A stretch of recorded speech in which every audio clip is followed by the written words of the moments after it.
I was standing 2 feet from my mother's casket when my sister unfolded the letter that was about to ruin my name in front of everyone who had ever known us.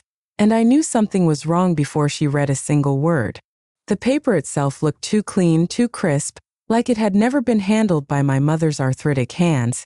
And Gina's voice had that tremble she used when she wanted maximum sympathy, not when she was actually sad.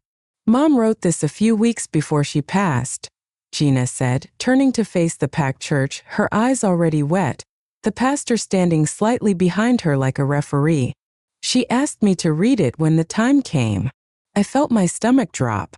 Our mother had never mentioned a letter to me, not once, and I was the one who sat with her through chemo, who took her to every radiation appointment, who cleaned the bucket by her bed when she got sick at 3 in the morning.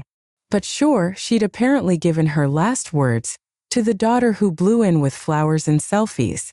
"To my family," Gina began, and the room went so quiet I could hear the click of someone's phone being turned to silent. She read the usual things at first, and for a second I thought maybe I was just being paranoid. "I love you all," she read. "I'm proud of my grandchildren. I'm grateful for the life the Lord gave me." People sniffled, nodded, my aunt dabbed her eyes, and then Gina took a breath and the tone shifted. "There are some practical things I need to say," she continued, her voice tightening, "about the house, the money, and my wishes." My body went cold. "I do not want my children fighting over my things," Gina read. "Especially you, Emily." My name dropped into the stillness like a stone into water. Heads turned automatically toward me, standing stiffly by the front pew, my hands gripping the back of the wooden bench so hard my knuckles ached. "You have always struggled with money and responsibility," Gina kept going, milking every word. "And I cannot bear the thought of you wasting what your father and I worked so hard for. Therefore, I am asking that the house be sold, and the money put into a trust for my grandchildren's education, managed by your sister Gina, who has proven she can be trusted with finances." My ears rang. I stared at Gina's face, at the way the corner of her mouth twitched just slightly upward on the word trusted, like she couldn't quite help herself. "Emily, I hope you will finally learn that life is not about what you think you're owed, but about what you give." The letter went on, a few more lines about forgiveness and not holding grudges, but the damage was already done. My mother's last wish, as presented by my sister, was that I not touch a cent of the only thing my parents had ever owned, the little 2-bedroom ranch they bought in 1978 and spent their lives paying off. "Thank you, Mama," Gina whispered at the end, folding the paper with shaking hands. The pastor stepped forward to say something about honoring Margaret's wishes, but I couldn't hear him over the roaring in my ears. I just kept thinking that doesn't sound like my mother. Not the woman who pressed $40 checks into my hand for gas money, even when I told her I didn't need them. Not the woman who used to say, "When I'm gone, I want you girls to split everything and not let a scrap of it come between you." After the service, people hugged me with that soft, pitying look, like I'd just been gently scolded by a ghost. "Your mama just wanted peace," one of the church ladies murmured, patting my arm. "Sometimes the Lord uses the responsible child to protect the family." She glanced over at Gina, who was surrounded by people, clutching the letter like a medal. I wanted to scream, to grab the paper out of her hand and hold it up to the light and say, "This isn't hers," but I didn't have anything to stand on, not yet, so I swallowed it down, smiled tightly, and went to the fellowship hall to refill the coffee urn, because grief or not, apparently the coffee still had to be made. "You need to understand something before you decide what you think of me. I was not the irresponsible one my mother's letter described. That had been Gina's role our entire lives. I was the one who came home on time, who kept my room clean, who always remembered to lock the front door. Gina was the hurricane, the baby, the one who wrecked the car at 17 and somehow made it Dad's fault for not explaining the brakes, the one who moved to California at 20 to be an actress, and ended up back in our hometown at 32 with a pile of credit card debt and a suitcase full of maxi dresses.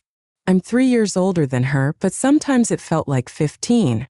I went to community college, then got a full-time job at the hospital registration desk and stayed, working my way up until I was supervising the whole department. It wasn't glamorous, but it was steady.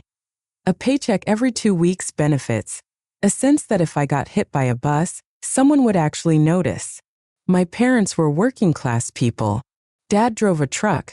Mom was a receptionist at a dentist's office until arthritis took her hands. They'd grown up poor, the kind of poor where you keep bread in the fridge so it doesn't mold and rinse out Ziploc bags. The house was their pride. Every month they sent that mortgage check like it was an offering. By the time Dad died, they owned it free and clear. At least your mama has the house, people kept saying, like I didn't know. I was the one who'd helped him refinance after that heart attack, the one who'd called the bank and made sure the loan was in both their names. You're good with this stuff, Dad would say, handing me folders, and I'd joke, it's literally my job, Dad. When he passed sudden in his sleep, Mom lost her anchor and I stepped in because that's what I do, I step in. I helped her with Social Security paperwork. I went over her little stack of life insurance policies at her kitchen table. I made a spreadsheet because that's who I am. I watched her shrink into herself over those first months.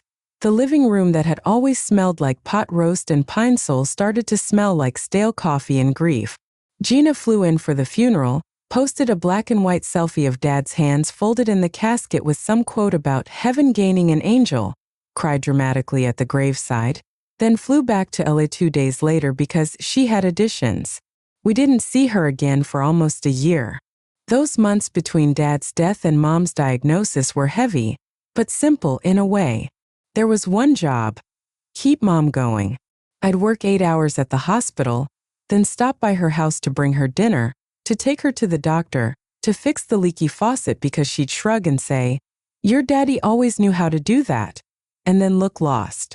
We had our first scare the day she left the stove on and almost set the kitchen towel on fire. She called me sobbing, smoke alarms screaming. I'm sorry, Em, I'm sorry, I don't know what happened. I drove over with my heart in my throat, aired out the house, checked the burners twice. We're going to talk to your doctor, I said gently. It's okay, Mom, it happens, we just need to make sure you're safe. Dementia runs like a dark river through our family. My grandmother had it, 2 of my great-aunts, so when Mom started repeating herself, losing track of dates, calling me at midnight to ask what day Thanksgiving was on, I knew. We got the diagnosis officially 6 months later. Early-stage Alzheimer's. She'll need more support over time, the neurologist said. Right now she's okay with supervision, but you'll want to think about the future, legal documents, powers of attorney, that sort of thing. We went to a lawyer. Mom named me her medical and financial power of attorney. Emily's the practical one, she said, not unkindly. Gina has a good heart, but she's not detail-oriented. I remember saying we can both help, because I still believed fair meant equal. The lawyer nodded. You can have one primary and one backup, he said. But you don't want too many cooks, it gets messy. Mom chose me, Gina, as alternate. We signed the papers, put them in a folder, and I filed them in the fireproof box under Mom's bed, thinking, okay, at least that's settled. Enter breast cancer 2 years later like some cruel cosmic joke. I found the lump first, doing what my OB/GYN had told me to do for years. Check in on your mom, remind her to do hers too, she'd said. I made a little game of it. Okay, monthly boob check, ma'am, I joke. Mom rolled her eyes, but she humored me. The day my fingers hit that hard little knot under her left breast, we both went quiet. Probably nothing, I lied. We both knew I was lying. Chemo is its own special hell. Chemo when you already have early dementia is like hell with a funhouse mirror. Mom's memory slipped faster, her body weaker, days melted together. Some mornings she'd wake up and ask, "Where's your father?" And I'd have to tell her again.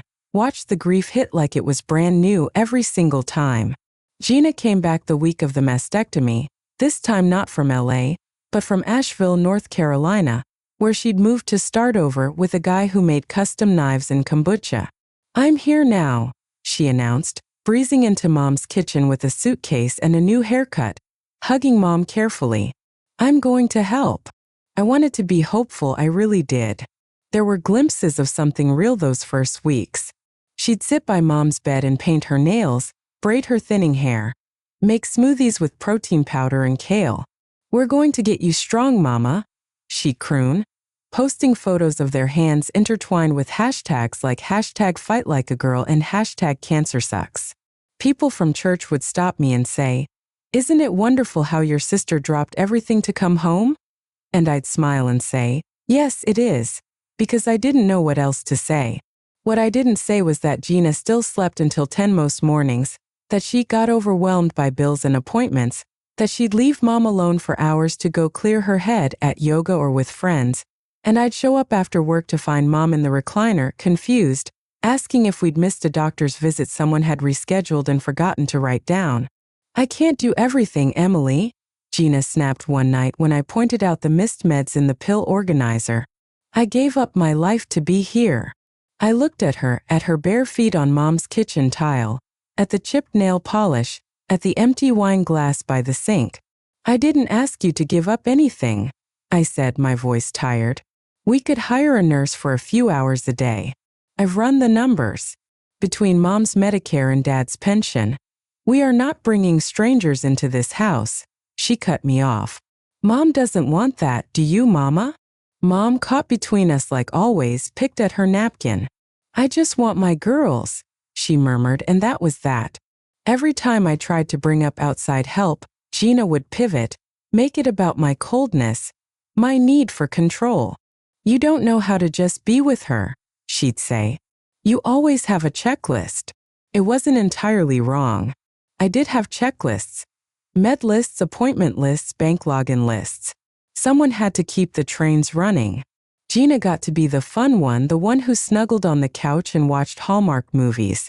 I got to be the one who noticed Mom had lost 10 pounds in a month and called the oncologist.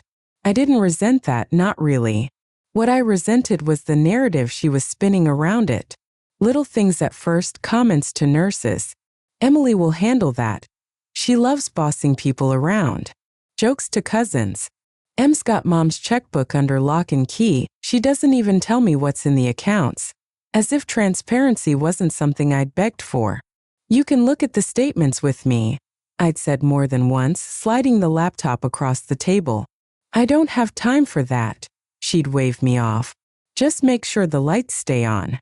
When the hospice social worker suggested updating the will after Mom's prognosis turned terminal, I assumed we'd go together, all three of us, like we had with the power of attorney. "We should make sure everything's clear," I told Mom gently. "So there's no confusion later. Just what you told us before, split between us, kids get small gifts, the church, that kind of thing." She nodded. "We already did that with your daddy," she said. "Has something changed?" "No," I said quickly. "Nothing has to change unless you want it to, but the lawyer says it's good to reaffirm things when circumstances do. And with the dementia diagnosis," I trailed off, hating the way the word tasted. She frowned. "I don't want to think about that," she said. "Talk to Gina." I did that night. Gina was at the kitchen table with her laptop open to some Etsy store, selling handmade soap shaped like crystals. "The lawyer wants Mom to come in," I said. "Just to confirm the will, basic stuff." "She's too tired for that," Gina said without looking up. "You and I can handle it. You have the original, right? We both need to be there," I said slowly. "And Mom. That's kind of the point." Gina sighed theatrically, snapped her laptop shut. "Fine," she said. "Schedule it. We'll go." We did go 2 weeks later, except this time when we sat in the lawyer's office, Mom was more confused than last time. She asked the lawyer 3 times what day it was, called him by my father's name once by mistake. He was kind, patient, but I saw the concern in his eyes. After we left, he pulled me aside in the hallway. "Emily," he said quietly, "I can't in good conscience let your mother sign anything new that materially changes her estate plan, not without a formal capacity evaluation. You understand?" I nodded. "We're not trying to change anything," I said. "We just wanted to reaffirm what was already in place." "Good," he said. "Because if anyone brings me drastic changes right now, I'm going to have to say no." That conversation should have reassured me, and for a while it did. The will was already written. The house was to go to both of us 50-50, Mom's small savings and life insurance likewise. Anything left was to be split evenly. There was language about not contesting it. I don't want you girls fighting, she'd said. Promise me you won't fight. I'd promised, which is the part that haunts me now. But we'll get to that.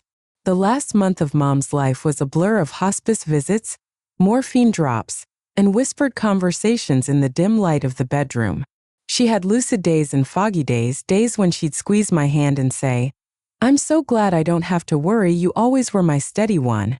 And days when she'd ask where Gina was even if Gina was in the next room. "I'm here, Mama." Gina would sing-song, sweeping in. "Your favorite is right here." I think that's what stung the most, the way she grabbed at that word favorite like it was a crown she'd finally wrestled away from me, even though I never had it in the first place. I was the steady one, the strong one, the one you call when you need your car jumped or your insurance explained, not the one you gush about at potlucks. After Mom died, quietly, on a Tuesday morning while I was at work and Gina was in the room holding her hand, the church ladies descended like a well-meaning army. There were casseroles and sympathetic Bible verses and sign-up sheets for who would bring what to the repast. Somehow, in the scramble, Gina ended up in charge of the program for the funeral service. "I'll do the slideshow," she said. "You have enough on your plate dealing with the funeral home," which was not untrue. I was the one signing papers, choosing the casket, talking to the insurance company, making sure the obituary got into the paper on time. I didn't see the final program until the morning of the service, when the usher handed me one at the door. "Celebration of life for Margaret Wilson," it said in swirly script. There was a photo of Mom in her choir robe, the order of service, hymns, then at the bottom, special reading, letter from Margaret, read by daughter Gina Davis. My throat tightened. Letter from Margaret. When I wanted to ask, when did she write this? When did she say you could read it? Why didn't she tell me? I tried to catch Gina before the service, in the small room off the sanctuary where the family gathers. "What is this letter?" I asked, holding up the program. "When did she write it?" Gina was adjusting her makeup in the mirror, smoothing her black dress. She said. "She wrote it a while ago. She gave it to me in a card, said she didn't want to upset you with the practical stuff while she was still here.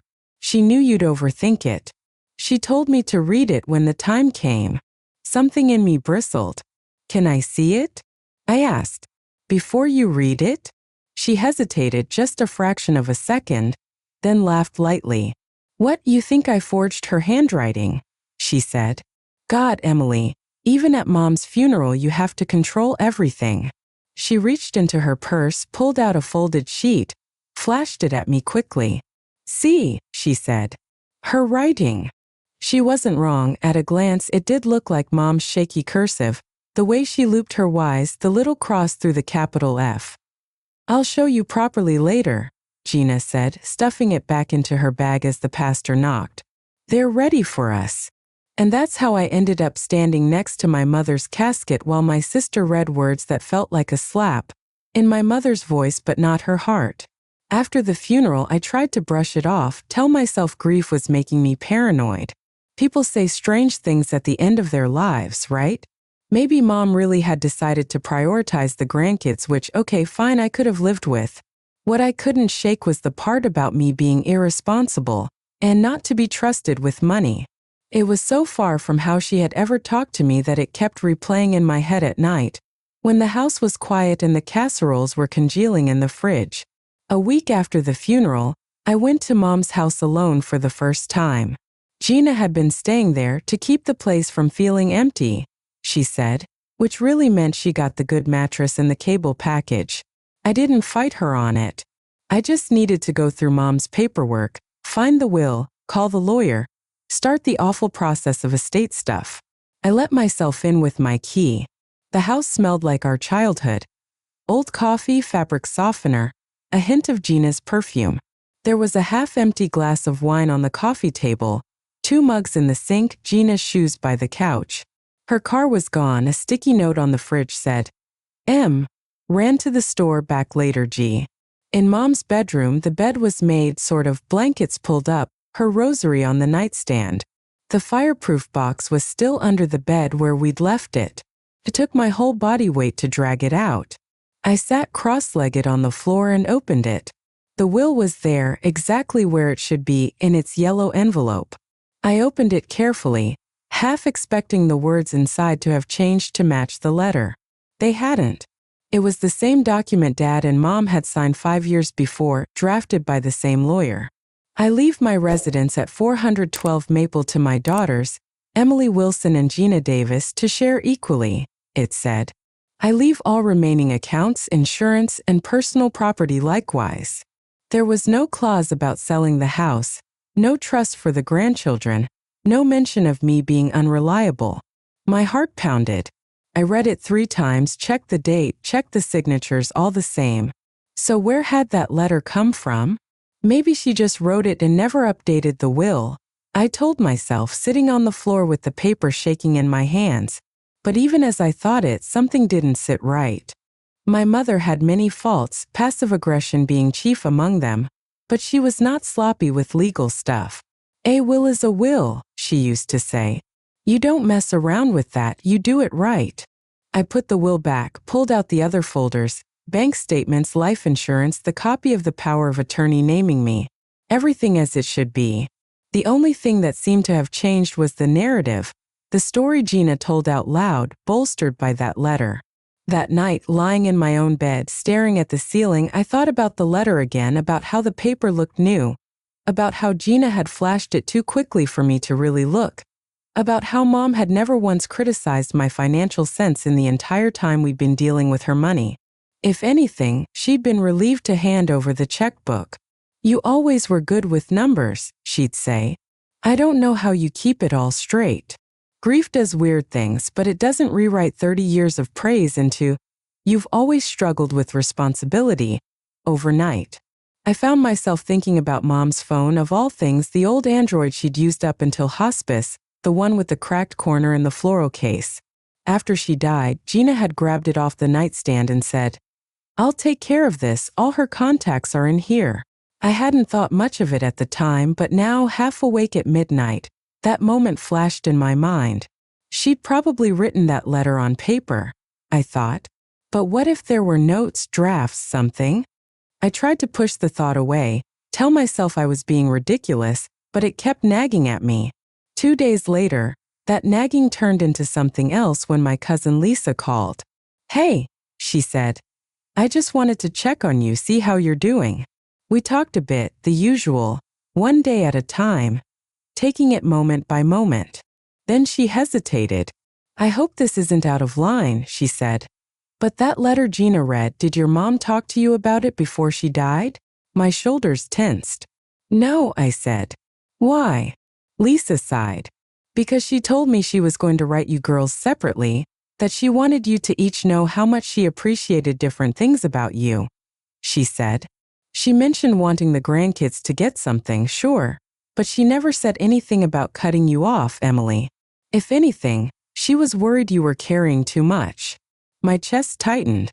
When did she tell you that? I asked. Couple months before she passed, Lisa said.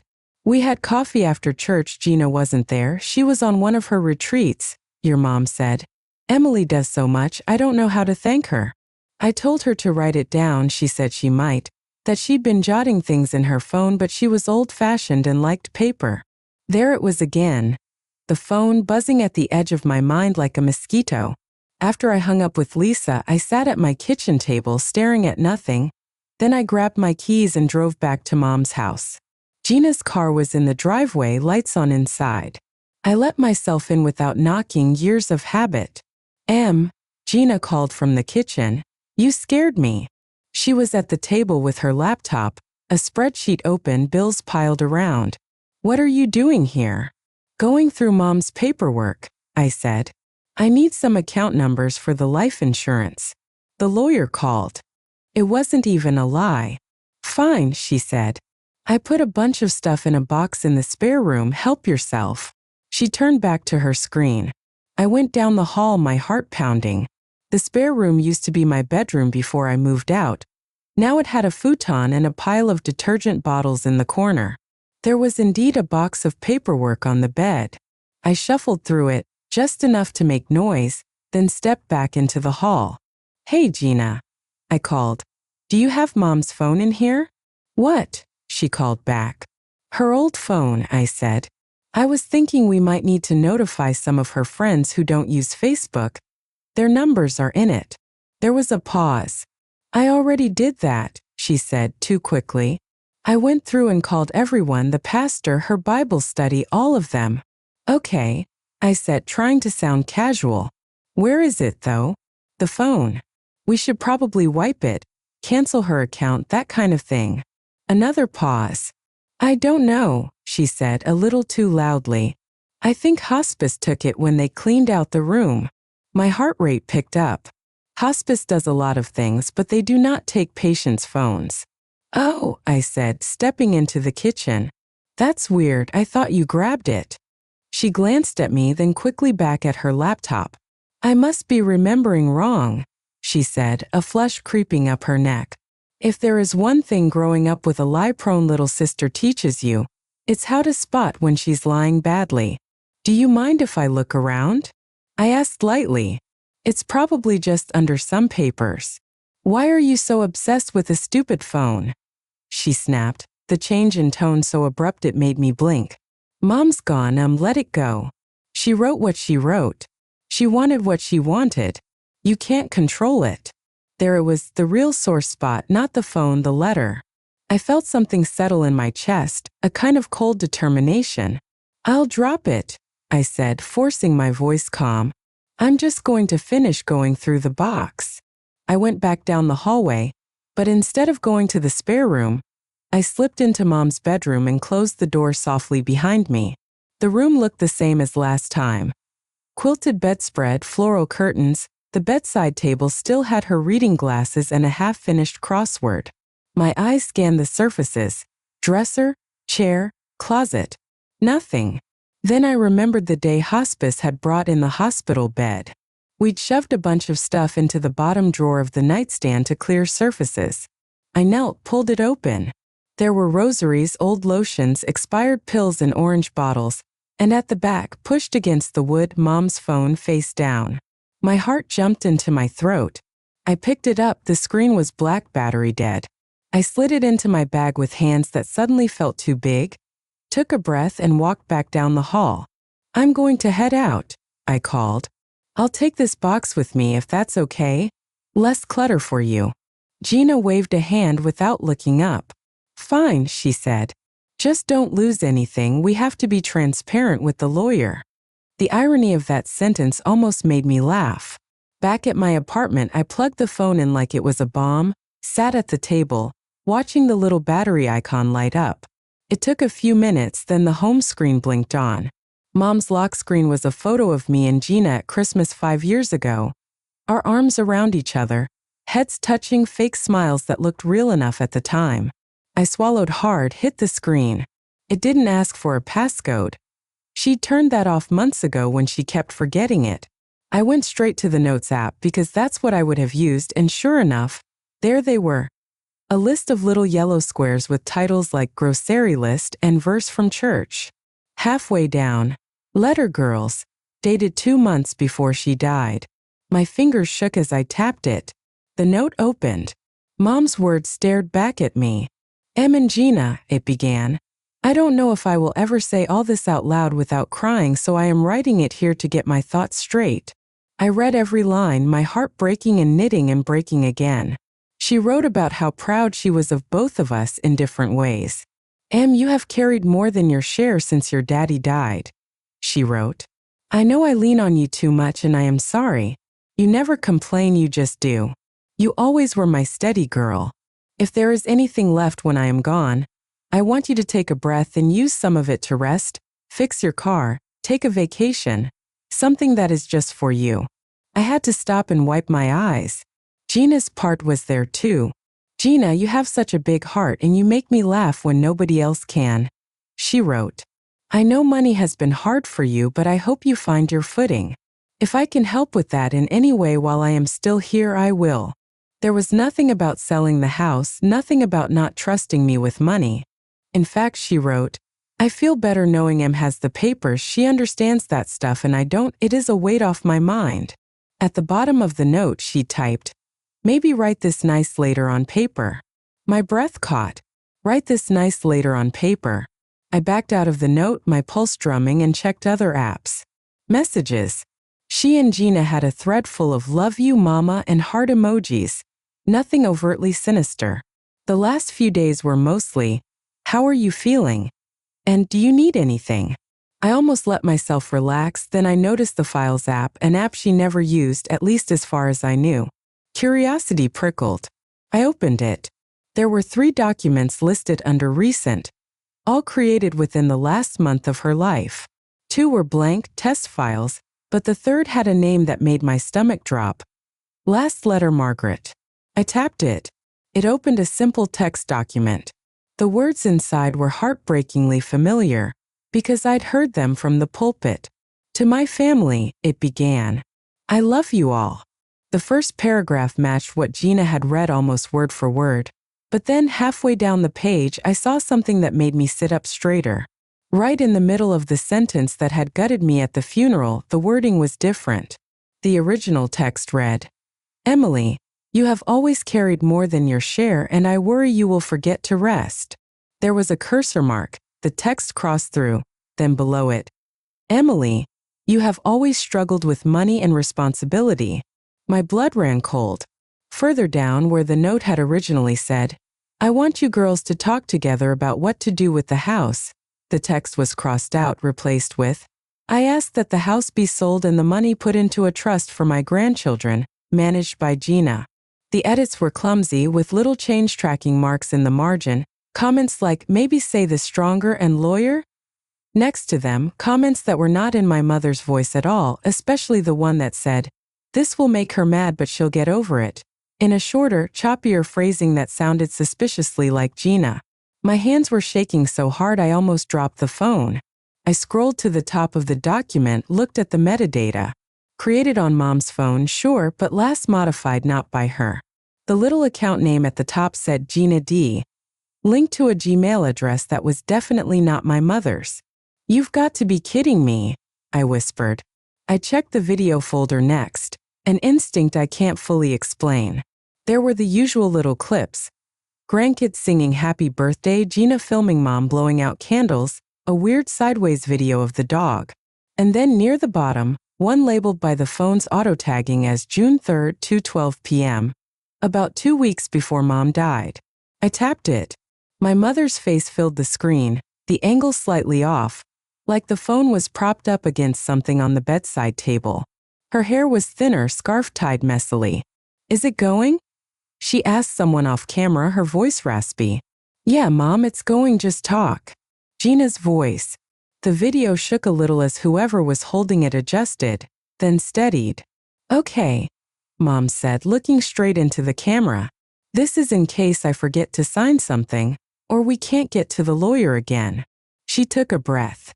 I want my girls to split everything, she said slowly, clearly, like she'd rehearsed. The house, the money, all of it 50-50 like we already said. If they want to sell the house, they can. If one wants to keep it, they can work that out between them. I trust them to be fair. I don't want anybody left out or anybody in charge of everything. My throat closed around a sob, because it was so simple, so her, that stubborn insistence on fair. And if they fight, she added, a little smile tugging at the corner of her mouth, I will come back and haunt them, you hear me? Someone off camera laughed. It sounded like me, a tiny echo of a laugh like I'd been in the room, and suddenly I remembered that day. I had been in the room. I'd been sitting on the chair by the window, flipping through her insurance folder when Gina had said, we should record you, Mama, just in case. I hadn't thought anything of it, honestly, because we already had the will. I'd even joked, say hi to the haunted house, Mom. She'd pointed at the phone and said, I will haunt you if you don't water my ferns. We'd all laughed. That was the clip right there, Mom's actual last letter, and it said the exact opposite of what Gina had read. I watched it twice, 3 times, recorded it on my own phone like I was afraid it would vanish, Then I sat very still at my kitchen table while something in me hardened, a slow, steady click like a lock sliding into place. People like Gina count on people like me to avoid drama, to swallow things for the sake of peace, to keep the boat steady while they rock it from side to side. My whole life I had played that role. The stabilizer, the fixer, the one who smooths things over and takes the hit. But as I sat there with my dead mother's phone in my hand, reading edits where my sister had literally overwritten my mother's words, the rage felt like clarity. The next morning I called the lawyer. "I need to come in," I said, "and I'm bringing something you need to see." He squeezed me in that afternoon. I sat in his office with my laptop and Mom's phone and the printed will, told him the whole story, from the funeral letter to the note on the phone to the edited document. He watched the video twice, his mouth a thin line. "Well," he said finally, "this complicates things. Can she do that?" I asked. "Can she just change what Mom said and read it out like it's gospel?" He shook his head. "Legally, the only thing that matters in terms of the estate is this." He tapped the will.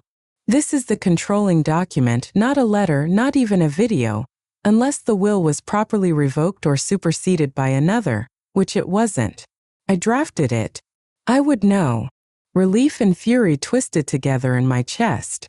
"So the house is still 50-50? I said. He nodded. "Yes, unless your sister wants to contest the will, in which case we'll see her in court." I let out a breath I didn't realize I'd been holding. "What about the letter?" I asked. The way she changed Mom's words, the way she tried to make everyone think I was some greedy screw-up? He sighed, took off his glasses. "Legally, not much, unless you want to sue her for defamation. But practically, in terms of family dynamics," he shrugged. "That's a mess, and I'm not a therapist." "But you can tell her she doesn't get to act like she runs everything," I pressed. "You can tell her the house is not hers to sell out from under me." "That I can do," he said.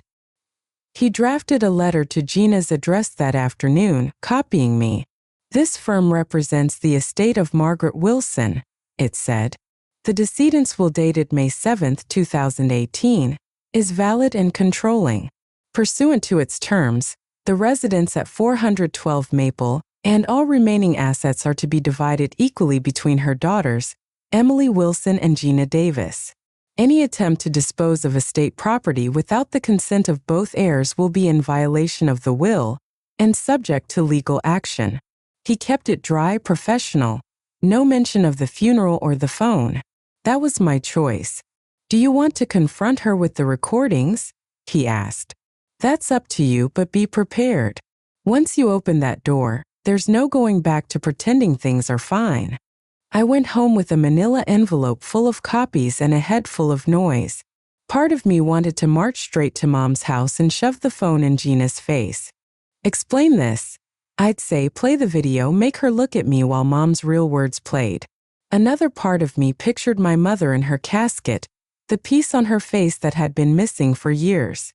"Don't fight," she'd always said. "Promise me you won't fight." But she hadn't seen the letter or the edit marks, or the way Gina had looked at me over the paper at the funeral, like she'd finally won something. What she had tried to win wasn't the house, not really. It was the story, the narrative where I was the unstable one, the greedy one, and she was the saint. And I realized I could not let that stand, not in my mother's name, not in mine. I called Gina. "We need to talk," I said. "About the will, about Mom's phone." There was a beat of silence then. "What about it?" Her voice was wary now. "I found the note," I said. "And the document you edited, and the video where she says she wants us to split everything." Silence crackled on the line. "You went through her phone," she said finally, her tone climbing. "I can't believe you would invade her privacy like that." I laughed, sharp, humorless. "Her privacy?" I repeated. "The phone she left in a drawer in her house, the house you've been living in, using her credit card at Target? You want to talk about privacy, Gina, really?" She launched into a tirade. "You don't understand grief, you're always so cold." She was confused. She asked me to help her make it clearer. You know how she was with wording things. She didn't want to hurt your feelings, But she was worried about you, about how you handle money. That is not what the note says, I cut in. Or the video. She says she wants us to split everything. She says she trusts me with the papers. Your clarifying turned, I hope you rest into you've always struggled. You rewrote her. She was dying, Gina snapped. She changed her mind. She was scared you were going to kick me out, leave me with nothing, after everything I did for her. So you decided to leave me with nothing instead, I said quietly. At least in the eyes of everyone who heard that letter. You fix your reputation by burning mine, is that it? She started crying then, big gulping sobs that would have hooked me once years ago. You're twisting this, she wailed. I was trying to honor her wishes. She said she didn't want you to be able to just move into the house and forget about everyone else. She said you focus too much on money, you always have. We have the will, I said, my voice flat now. We have it in black and white. We have a video of her saying she wants us to split everything. That's what we're doing. If you want to keep pretending she said otherwise, that's on you. But legally, you don't have a leg to stand on. So you're really going to drag me to court? She spat, the tears vanishing as fast as they'd come. Over a house, over some stupid paper? I'm going to make sure Mom's actual wishes are honored, I said. If that means court, then yes, I will drag you there. She was quiet for a long moment, then said in a voice like ice, You always were good at making yourself the victim, Emily. Enjoy your house. And hung up. In the end, she didn't contest the will. Maybe her lawyer told her what mine did, that she had no real evidence of Mom changing her mind, not legally. Maybe she didn't want the edited document and the video shown in open court, with our aunties and cousins in the back row. I'll never know. What she did do was wage war in the court of public opinion. She told anyone who would listen that I'd hacked Mom's phone, that I'd twisted her words, that I'd bullied her out of honoring Mama's wishes. She posted vague quotes on Facebook about greedy relatives and people who care more about property than people. People believed her, or at least pretended to. It's easier to nod along with the person crying in your arms than with the one quietly emailing the lawyer. The estate took months to settle, as they always do. By the time the dust cleared, the house was officially in both our names 50-50. The accounts were split, small checks after funeral expenses and medical bills, nothing life-changing, just enough to feel like something. We had to decide what to do about the actual house. Neither of us could afford to buy the other out outright. The market was decent, the realtor said we'd get a good price if we sold. We could rent it, I said once, meeting her at the kitchen table, the same one where Mom used to referee our fights about cereal. Split the income, keep it in the family. I'm not being tied to you for the rest of my life, she snapped. Sell it. I'll take my half and be done. There it was, the thing under all of this. It was never about the bricks or the money. It was about her not wanting to be tied to me, at least not in any way that didn't benefit her story. So we sold it. I walked through the empty rooms on the last day, ran my hand along the hallway wall where our heights were still penciled faintly. M8 Gina 5. My throat thick. The realtor waited outside while I took one last look at the kitchen, the bedroom, the little mark on the door where Mom had dinged it with the laundry basket 100 times. It felt like a funeral all over again, but this time without casseroles or hymns, just the echo of my own footsteps. At closing, Gina showed up late, sunglasses on, handed me a cashier's check for my half of the moving costs with 2 fingers, like it burned her. Guess this is it, she said, not looking at me. Guess so, I said. The buyer was signing papers in the next room, the lawyer chatting about property taxes, all very mundane, all very final. You know Mom wouldn't have wanted it like this, she added, still staring at the table. Us not speaking. Mom didn't want a lot of things that happened, I said. She didn't want dementia or cancer, or to die before she saw her youngest grandkid graduate high school. But here we are. She flinched. You think you're so righteous, she said, finally looking up, eyes red. But you humiliated me. You made me out to be a liar. You did that, I said softly. When you changed her words and read them like they were true. There was nothing else to say, not really. So we signed the last paper, shook the realtor's hand, and walked out of the office into separate lives. Sometimes in the months since, I've wondered if I overreacted, if I should have let the letter go, told myself it was just words, that the will mattered more. If I should have swallowed the humiliation for the sake of peace, held on to that brittle, smiling version of family where we all show up to Thanksgiving and pretend we don't remember who said what at the funeral. Then I opened my phone and rewatched that video, Mom's tired face looking straight into the camera saying, "I want my girls to split everything." And then with that little spark of mischief, "And if they fight, I'll haunt them." It hits me all over again that what Gina tried to do wasn't just about real estate or trust funds. It was about erasing my mother's actual wishes and my entire history of showing up, and replacing it with a narrative where I was the problem, the burden, the one who had to be written around.